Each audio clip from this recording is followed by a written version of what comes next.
ആ- അവിടെ ഒരു പ്രതിഷേധം ഉണ്ടായിരുന്നു, ശക്തമായ പ്രതിഷേധം തന്നെ ഉണ്ടായിരുന്നു.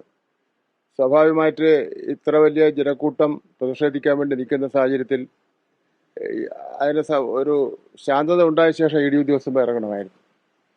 ഞങ്ങളെല്ലാം അത് ഒഴിവാക്കുന്നതിന് വേണ്ടിയുള്ള ഒരു പരിശ്രമം നടത്തിക്കൊണ്ടിരിക്കുകയായിരുന്നു.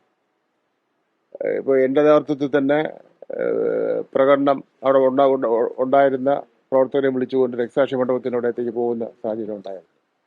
അപ്പോൾ ഞങ്ങൾക്ക് പിന്നെ അന്വേഷണ ഉദ്യോഗസ്ഥന്മാരെ ഒരു കാരണവശാലും തടസ്സപ്പെടുത്തുന്നതിന് വേണ്ടിയുള്ള ഒരു ഉദ്ദേശമില്ലായിരുന്നു. സാധാരണഗതിയിൽ പിന്നെ ഒന്ന് ശാന്തമായ ശേഷം ഇറങ്ങണമായിരുന്നു. ഒരു ജനക്കൂട്ടത്തിൻ്റെ പ്രകടനവും അതിൽ പ്രതിഷേധം നടത്തുന്നതിന് വേണ്ടി വന്ന ആൾക്കാരുടെ നേരെ വാഹനം വരികയാണ് ചെയ്തത്. അങ്ങനെയാണ് സംഭവങ്ങൾ ഉണ്ടായത്. പോലീസിന് ഇതിൽ ഇറക്കുന്നതിൽ വീഴ്ച സംഭവിച്ചു എന്ന് കരുതുന്നുണ്ടോ? പോലീസിന് വീഴ്ച സംഭവിച്ചു എന്ന് കരുതുന്നുണ്ടോ ഈ ഇറക്കും? അല്ല, അത് പോലീസാണല്ലോ ശ്രദ്ധിക്കേണ്ടത്. അവരെ അവിടുത്തെ അന്തരീക്ഷം എന്താണെന്ന് നോക്കിക്കൊണ്ട് അവരെ ഇ ഡി ഉദ്യോഗസ്ഥന്മാരെ പുറത്തിറക്കേണ്ട ഉത്തരവാദിത്തം വഹിക്കേണ്ടത് പോലീസാണ്.